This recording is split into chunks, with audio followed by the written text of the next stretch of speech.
إن الحمد لله نحمده ونستعينه ونستغفره ونعوذ بالله من شرور أنفسنا ومن سيئات أعمالنا من يهده الله فلا مضل له ومن يضلل فلا هادي له فأشهد أن لا إله إلا الله وأشهد أن محمدا عبده ورسوله أما بعد فإن خير الحديث كتاب الله وخير الهدي هدي محمد صلى الله عليه وسلم وشر الأمور محدثاتها وكل محدثة بدعة وكل بدعة ضلالة وكل ضلالة في النار.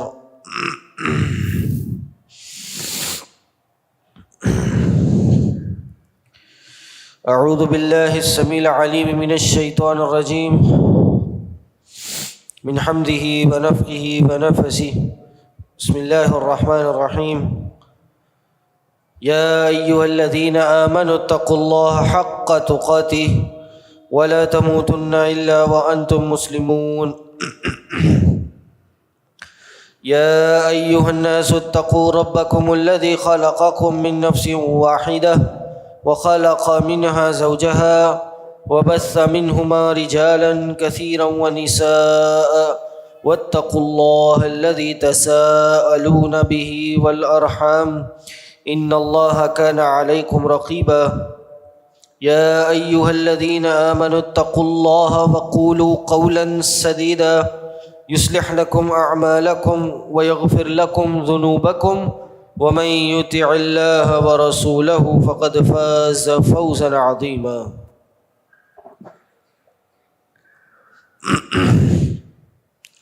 وقد قال الله تبارك وتعالى في القرآن المجيد والفرقان الحميد: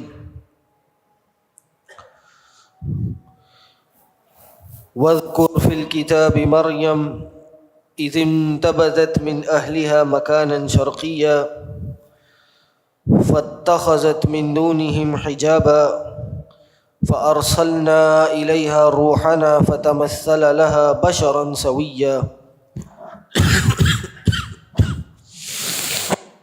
معزز سامعین، دوستوں، بھائیوں، بزرگوں، بہنوں، سورہ مریم کی تفسیر ہم نے 2 جمعے پہلے شروع کی تھی اور آج اس کا دوسرا رکوع ہے جس کی ہم تفسیر پڑھیں گے. پہلے رکوع میں حضرت زکریا علیہ السلام ان کی دعا اولاد کے لیے اور اس کے نتیجے میں اس دعا کی قبولیت اور قبولیت یحییٰ علیہ السلام کے صورت میں اس کا تذکرہ ہم نے پڑھا تھا. حضرت یحییٰ علیہ السلام کی کیا صفات اللہ نے بیان کی وہ ہم نے پڑھی تھیں.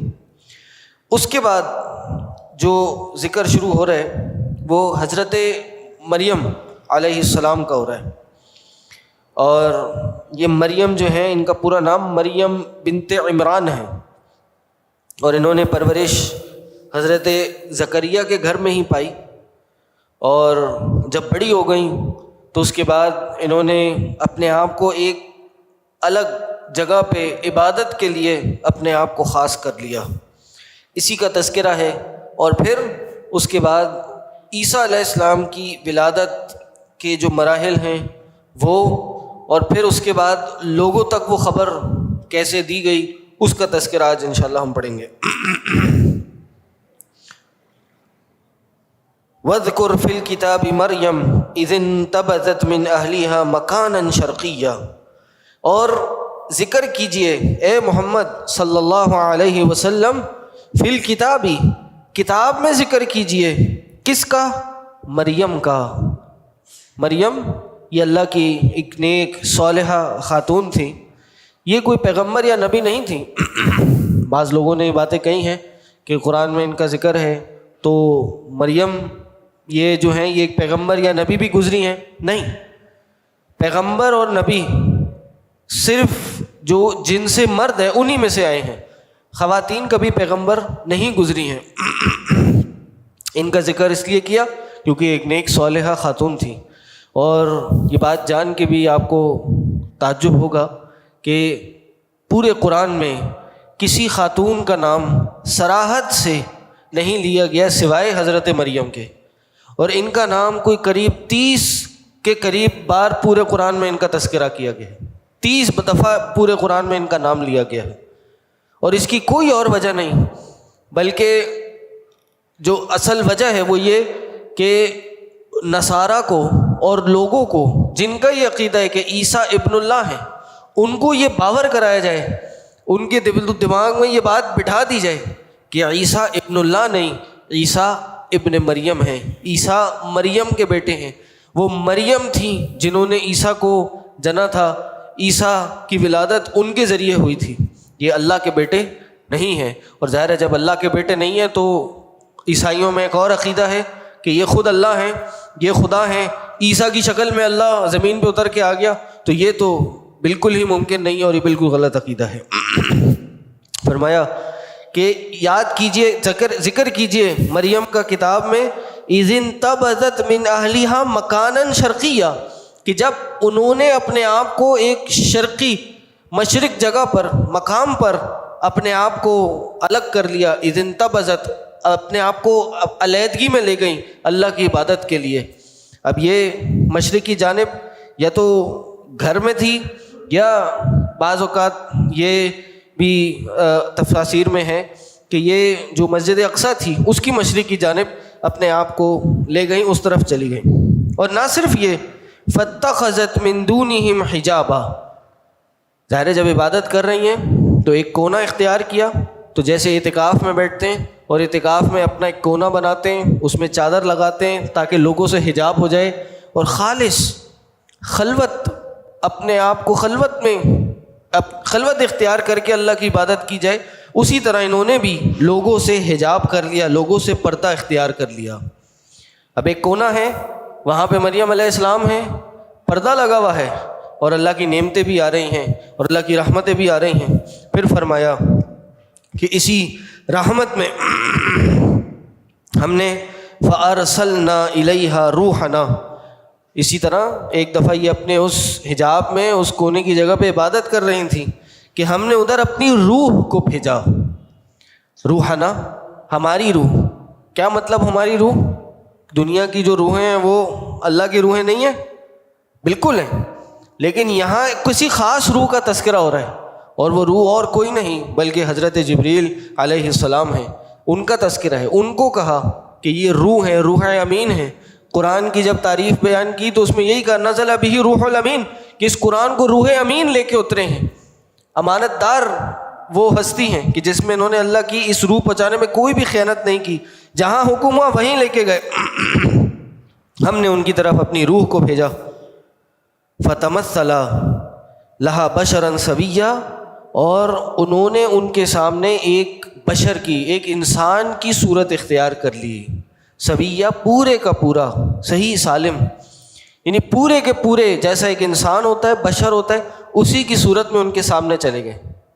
اب یہ مریم علیہ السلام اپنے ایک کونے میں، حجاب میں، پردے میں بیٹھی ہیں، اللہ کی عبادت کر رہی ہیں، اور سامنے سے ایک دم اس حجاب کے اندر ایک انجان شخص، ایک انجان مرد چلتا ہوا آ گیا.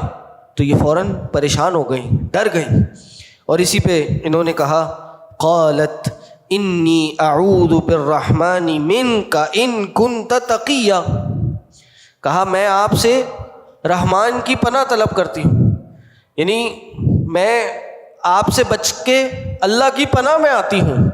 ان کنت تقیا، اگر آپ متقی شخص ہیں. یعنی آپ اب ایک انسان، ایک اکیلی عورت جو کہ ایک کونے میں ہے اور حجاب میں ہے، اور ایک شخص اس حجاب میں آ جائے تو ایک انجان شخص کو دیکھ کے فوراً دل میں خیال آئے گا کہ سامنے کسی غلط ارادے سے آیا ہے. تو فوراً انہوں نے کہا کہ میں آپ سے اللہ کی پناہ میں آتی ہوں، اگر آپ نیک شخص ہیں یا آپ اللہ سے ڈرنے والے ہیں، اللہ کے لیے مجھے چھوڑ دیجئے. اگر کسی غلط ارادے سے آئے ہیں تو اس ارادے سے واپس ہو جائیے، لوٹ جائیے، اس ارادے کو ختم کر دیجئے. فرمایا چونکہ وہ اللہ کے بھیجے ہوئے فرشتے تھے، اللہ کا پیغام لے کے آئے تھے، اور جس مقصد کے لیے آئے تھے وہ اللہ نے ان کو ان کی طرف بھیجا تھا، کوئی غلط مقصد کے لیے نہیں آئے تھے۔ کہا قال انما انا رسول ربک، بے شک سوائے اس کے نہیں، میں تو آپ کے رب کا رسول ہوں۔ رسول کون ہوتا ہے؟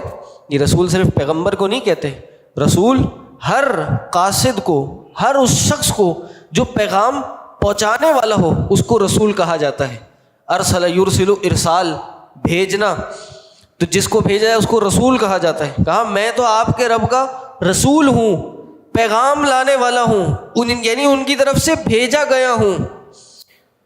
کس لیے؟ لِأَهَبَ لَكِ غُلَامًا زَكِيًّا، تاکہ میں آپ کو ایک زکی، پاک غلام، بچہ میں آپ کو ہبہ کر دوں۔ یہ تحفہ آپ کو میں اپنی طرف سے، اللہ کی طرف سے آپ کو ہبہ کر دوں، یعنی یہ خوشخبری تھی ان کے لیے۔ بعض بدعقیدہ لوگوں نے یہاں سے یہ استدلال کیا ہے کہ جب جبریل آئے مریم علیہ السلام کے پاس تو انہوں نے کہا کہ میں آیا ہوں آپ کے پاس لِأَهَبَ لَكِ غُلَامًا زَكِيًّا، تاکہ میں آپ کو ایک بچہ ہبہ کر دوں، بچہ عطا کر دوں۔ تو انہوں نے کہا ہے کہ جب ایک فرشتہ اولاد دے سکتا ہے تو پھر فرشتے سے تو کہیں زیادہ افضل انسان ہے، مسلمان ہیں، اللہ کے اولیاء ہیں، تو پھر وہ بزرگان دین وہ کیوں نہیں اولاد دے سکتے؟ ہم ان سے کیوں نہیں اولاد مانگ سکتے؟ یہ جب عقیدہ انسان کا خراب ہو، جب شیطان پیچھے لگا ہو، تو اس طرح کی باتیں بہت دماغوں میں آتی ہیں، حالانکہ اس سے کوئی تعلق نہیں ہے۔ اگر تھوڑی سی عقل بھی استعمال کی جائے تو یہ جو استدلال کیا جا رہا ہے، یہ جو عقیدہ اخذ کیا جا رہا ہے، بالکل باطل ہو جائے گا۔ کوئی انسان، کوئی بادشاہ کا پیغام رساں ہو، یعنی پیغام پہنچانے والا ہو، اور بادشاہ کسی کو مثلاً عید کے تحفے پہنچائے کہ بھائی یہ تحفے ہیں، یہ فلاں شخص کو دے کے آ جاؤ۔ اب وہ شخص، وہ جو پیغام پہنچانے والا یا تحفے لے جانے والا ہے، وہ اس شخص کے دروازے پہ جاتا ہے، کھٹکھٹاتا ہے، جی آپ کون؟ کہا جی میں بادشاہ سلامت کا غلام ہوں یا ان کا نوکر ہوں۔ اچھا جی کیوں آئے ہو؟ اس لیے آیا ہوں تاکہ یہ تحفے میں آپ کو دے دوں۔ تو اس کا مقصد کیا ہوتا ہے کہ وہ دے رہے یا وہ بادشاہ سلامت نے پہنچایا ہے؟ وہ بادشاہ جو اس کا سردار ہے یا آقا ہے، مالک ہے، وہ اس کی طرف سے پہنچا رہے ہیں، نہ کہ وہ خود دے رہے۔ تو یہی انہوں نے یہ فرمایا کہ قال انما انا رسول ربک لِأَهَبَ لَكِ غُلَامًا زَكِيًّا، میں تو آپ کے رب کی طرف سے پیغام پہنچانے آیا ہوں تاکہ آپ کو میں ہبہ کر دوں، اولاد دے دوں۔ میں صرف ایک رسول کا کام کر رہا ہوں، دینے والا تو اللہ ہے، دینے والی ذات تو اللہ کی ہے۔ کہتے ہیں یہ جب انہوں نے سنا حضرت مریم نے تو جواب دیا، قالت انا یکون لی غلام ولم یمسسنی بشر ولم اکو بغیہ، کہا کیسے مجھے اولاد ہو سکتی ہے کہ جب آج تک مجھے کسی انسان نے چھوا تک نہیں، میری ظاہر شادی نہیں ہوئی، اور ولم اکو بغیہ، اور میں کوئی بدکار عورت بھی نہیں ہوں، کیسے مجھے کوئی اولاد ہو سکتی ہے؟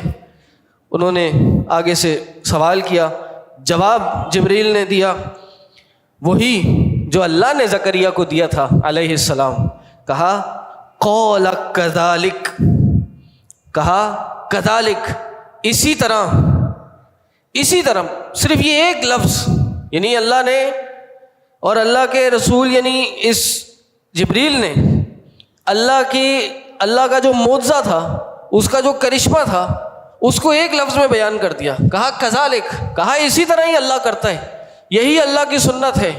اور پھر آگے اس کو سمجھایا کہ قال ربک هو علی ہین، کہا یہ تو تمہارا رب کہتے ہیں تو مجھ پہ آسان ہے، یہ تو بہت آسان ہے مجھ پہ۔ پھر فرمایا وَلِنَجْعَلَهُ آیَةً لِلنَّاسِ وَرَحْمَةً مِنَّا، نہ صرف آپ کو ہم ایک پاک اولاد دیں گے بلکہ اس اولاد کو لوگوں کے لیے نشانی بھی بنائیں گے، اور وہ ہماری طرف سے رحمت بھی ہوگا۔ صرف اولاد نہیں ملے گی بلکہ چیزیں بھی ساتھ ملیں گی۔ یعنی اللہ نے کہا کہ جب ایک انسان کو ہم نے بغیر جب وہ کچھ نہیں تھا تب پیدا کیا، تو ایک ماں کے ہوتے بغیر باپ کے بھی پیدا کر سکتا ہے۔ اور یہ قرآن کے مطالعے میں ہر طرح کی ہمیں اولاد ملتی ہے۔ یعنی آدم علیہ السلام کا تذکرہ گزرا کہ جو بن ماں اور باپ دونوں کے پیدا ہوئے، نہ ان کا باپ تھا نہ ان کی ماں تھی، اور آدم علیہ السلام پیدا ہوئے۔ پھر اس کے بعد حوا کا ذکر ہوا کہ جو بغیر ماں کے پیدا ہوئی، یعنی آدم کی پیٹھ سے نکلی وہ۔ پھر ایک شخص یا ایک قسم رہ گئی تھی کہ جو بغیر باپ کے پیدا ہونی تھی، اور وہ پھر حضرت عیسیٰ علیہ السلام کی صورت میں پوری ہوئی کہ حضرت عیسیٰ علیہ السلام حضرت مریم کے بیٹے ہوئے اور بنا باپ کے اس دنیا میں وہ آئے۔ کہتے ہیں یہ آپ کی طرف سے قال كذلك قال ربك هو علي هين ولنجعله آية للناس ورحمة منا وكان امرا مقضيا۔ اور یہ تو ایسے ہے کہ جیسے فیصلہ ہو چکا ہے، اس میں آپ شک کر رہی ہیں یا آپ سوال کر رہی ہیں کیسے ہوگا؟ یہ تو وہ کام ہے کہ جو ہو چکا ہے، یعنی جس کا فیصلہ ہو چکا ہے، اس میں کوئی شک نہیں ہے، یعنی ایسی بات نہیں ہے جس میں کوئی دو رائے ہو، یہ تو ہونے ہی والا ہے۔ کہتے ہیں فحملتہ، ابھی تفاسیر میں آتا ہے کہ جبریل علیہ السلام نے ان کے یا تو گریبان میں یا ان کے جو نیچے چادر کا حصہ تھا یا ادھر یا ان کے منہ میں جبریل علیہ السلام نے پھونک ماری، اور اس طرح سے وہ حمل سے ہو گئیں۔ اور اللہ اس کو بیان کرتا ہے کہ یہ عیسیٰ جو ہیں اللہ کا کلمہ ہے، اللہ کی روح بھی ہیں اور اللہ کا کلمہ بھی ہے۔ تو کلمہ کون سا ہے؟ کلمۃ اللہ کون سا ہے؟ کیا کلمہ ہے؟ تو علماء نے کہا کہ یہ کلمہ کن ہے، جو اللہ کسی بھی چیز کو پیدا کرنے کے لیے کن کہتا ہے وہ ہو جاتی ہے، وہی کلمہ ہے۔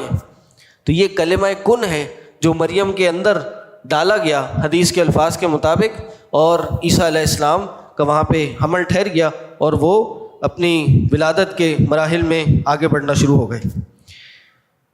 حمل ٹھہر گیا، کہتے ہیں فحملتہ فانتبذت بہ مکانا قصیا، تو وہ حمل سے ہو گئیں اور فانتبذت بہ، اپنے اس حمل کو لے کر ایک دور کی جگہ پر چلی گئیں، مکانا قصیا۔ قصی یہ اقصیٰ بھی اسی سے نکلا ہے، اقصیٰ کہتے ہیں دور کا علاقہ۔ مسجد اقصیٰ کو بھی کیا کہا جاتا ہے؟ مسجد اقصیٰ اس لیے کہا جاتا ہے کہ یہ دور کی مسجد ہے۔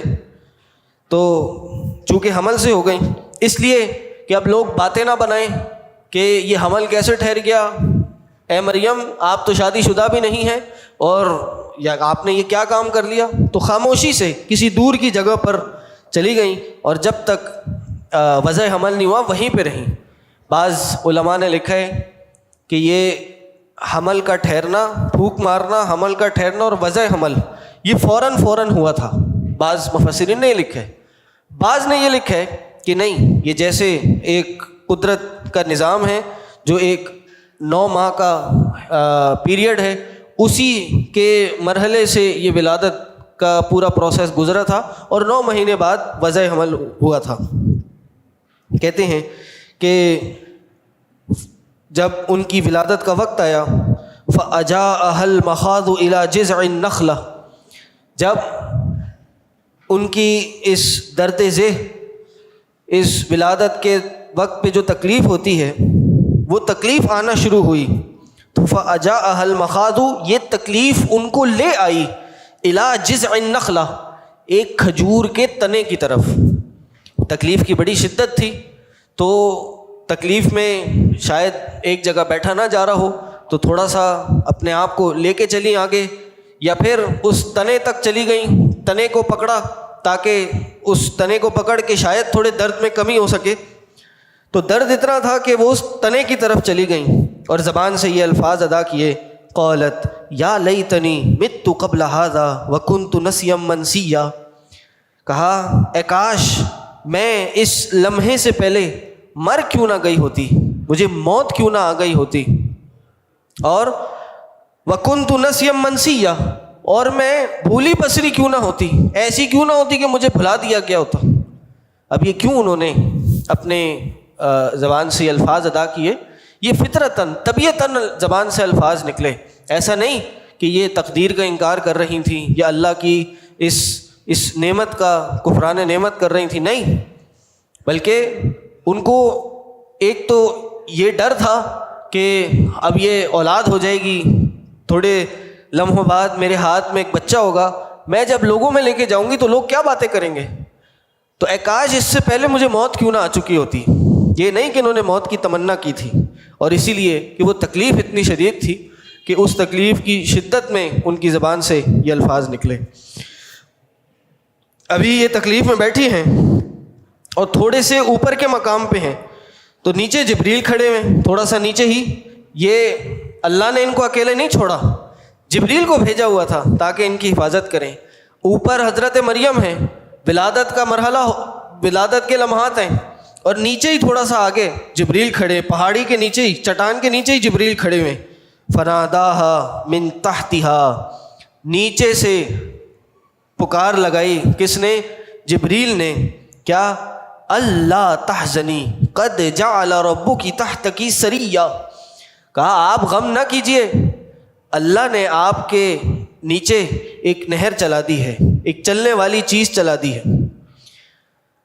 آپ غم نہ کیجئے۔ ابھی نیچے دیکھیے، نیچے آپ کے پانی بہنا شروع ہو گیا ہے۔ اور وَهُزِّي إِلَيْكِ بِجِذْعِ النَّخْلَةِ تُسَاقِطْ عَلَيْكِ رُطَبًا جَنِيًّا، آپ اس کھجور کے نخلا کے درخت کو، تنے کو پکڑی ہوئی ہیں، اس کو تھوڑا سا حرکت دیجئے، اس کو تھوڑا سا ہلائیے، تو اوپر سے تازہ کھجوریں آپ کے پاس آ گریں گی۔ نیچے تازہ پانی ہے اور اوپر سے تازہ کھجوریں ہیں، کہا فَكُلِي وَاشْرَبِي، اوپر سے گری ہوئی کھجوریں کھائیے، یعنی جو اس تکلیف میں آپ کو کمزوری ہو رہی ہے یا کمزوری ہو چکی ہے، کھجوریں کھا کے اس سے طاقت حاصل کیجئے۔ جو پانی بہ رہا ہے، تازہ تازہ ٹھنڈا پانی بہ رہا ہے، اس کو پیجئے تاکہ مزید آپ کے اندر چستی آئے۔ وَقَرِّ عَيْنَا، اور اللہ نے اولاد دے دی ہے، اس کو دیکھ کر اپنی آنکھوں کو ٹھنڈا کیجئے۔ اب ڈر یہ تھا کہ اولاد ہو گئی تو اولاد کو لے کر علاقے میں جائیں گے تو لوگ باتیں کریں گے کہ مریم تمہاری تو شادی نہیں ہوئی، یہ بچہ کہاں سے آ گیا؟ تو اللہ نے پہلے ہی حکم دے دیا کہ فَإِمَّا تَرَيِنَّ مِنَ الْبَشَرِ أَحَدًا، اگر آپ لوگوں میں سے کسی کو دیکھیں، انسانوں میں سے، تو فَقُولِي، یہ کہہ دیجئے گا، إِنِّي نَذَرْتُ لِلرَّحْمَنِ صَوْمًا فَلَنْ أُكَلِّمَ الْيَوْمَ إِنْسِيًّا، کہیے گا کہ میں نے رحمان کے لیے ایک روزے کی نظر مانی ہے، منت مانی ہے کہ میں اللہ کے لیے روزہ رکھوں گی، لیکن وہ روزہ کون سا ہوگا؟ چپ کا روزہ ہوگا، یعنی آج کے دن میرا روزہ چپ رہنے کا، خاموشی کا روزہ ہے، کھانے پینا نہیں بلکہ خاموش رہنے کا۔ کیا ہوگا اس کے نتیجے میں؟ فَلَنْ أُكَلِّمَ الْيَوْمَ إِنْسِيًّا، آج کے دن میں کسی انسان سے کلام نہیں کروں گی۔ یہ اس لیے اللہ نے کہا کہ جب کسی شخص سے رستے میں ملاقات ہو تو رستے میں ہر طرح کا آدمی ہوتا ہے، اچھا برا، شریر شریف، ہر طرح کا آدمی ہوتا ہے، تو کہیں شریر اور برا آدمی نہ ٹکر جائے اور اس سے مریم علیہ السلام کی بات کرتے ہوئے حیا میں کوئی اثر نہ آئے یا حجاب میں کوئی اثر نہ آئے، اس لیے ان کو کہہ دیا آپ نے خاموش رہنا ہے، آپ نے بات نہیں کرنی۔ اور جو کوئی بھی مریم علیہ السلام کے ساتھ بچہ دیکھ کے کلام کرنے کی جرت کرے گا، بہت ممکن ہے کہ وہ آگے سے کچھ غلط بات بھی کر دے یا اوپر سے، اور ان کی بھی آگے سے کوئی اور بات اپنی زبان سے کچھ غلط نکل جائے، تو اس لیے کہا کہ آپ کہہ دیجئے گا کہ میں نے آج خاموش رہنے کا روزہ رکھا ہے۔ پچھلی قوموں میں، پچھلی زمانوں میں یہ ہوتا تھا، ہم جیسے کھانے پینے کے روزے رکھتے ہیں اس طرح وہ چپ رہنے کے روزے رکھتے تھے۔ تو وہ آئیں فَأَتَتْ بِهِ قَوْمَهَا تَحْمِلُهُ، اس بچے کو لے کے آئیں اپنی قوم کے پاس۔ لوگوں نے کہا یا مریم لَقَدْ جِئْتِ شَيْئًا فَرِيًّا، یہ آپ نے کیسا غضب کا کام کیا ہے، کتنا غلط کام کیا ہے آپ نے۔ یا اخت ہارون، اے ہارون کی بہن، ما کان ابوکی امرأ سوء وما کانت امکی بغیہ۔ ظاہر ہے اب جب لوگ باتیں بنانے پہ آتے ہیں تو ہر طرح سے سیدھی الٹی طرف سے باتیں لگاتے ہیں۔ کہا اے اخت ہارون، آپ تو ہارون کی بہن ہیں، ہارون اتنا نیک شخص ہے، آپ کا بھائی اتنا متقی پرہیزگار شخص ہے، آپ نے ایسے کیسا کام کر لیا؟ اور نہ صرف بھائی بلکہ آپ کا باپ بھی کوئی برا شخص نہیں تھا اور آپ کی والدہ بھی کوئی بدکار عورت نہیں تھی، پھر بھی آپ نے یہ کیا کام کر کے لے آئی آپ؟ کہتی ہیں کہ فاشارت الیہ، اس بچے کی طرف اشارہ کیا کہ میں کچھ نہیں بولوں گی، یہ بولے گا، اس سے پوچھو۔ سامنے والوں نے کہا کیف نکلم من کان فی المہد صبیا، ہم اس سے کیسے کلام کریں کہ جو ابھی بچہ ہے اور گود کا بچہ ہے، جو ابھی تھوڑا سا خود منہ میں کچھ ڈالنے کے لائق نہیں ہے، جو تھوڑا سا رینگ کے کرول کر کے چلنے کے لائق نہیں ہے، اس سے کیسے ہم کلام کر لیں؟ وہ کیا جواب دے گا؟ یہ تو آپ بتائیں گی۔ قال انی عبد اللہ آتانی الکتاب وجعلنی نبیا، یہ کہنا ہی تھا کہ عیسیٰ علیہ السلام اس بچپنے میں گود کی عمر میں جو ابھی چند دن کے یا چند گھنٹوں کے تھے وہ کلام کرنا شروع ہو گئے، اور انہوں نے کیا کلام کیا، اپنا کیا تعارف کرایا، اس کو انشاءاللہ آنے والے جمعے میں بیان کریں گے۔ اللہ سے دعا ہے اللہ تعالی ہمیں یہ سب باتوں کو سمجھنے اور اس پہ عمل کرنے کی توفیق عطا کرے۔ وآخر دعوانا ان الحمد للہ رب العالمین۔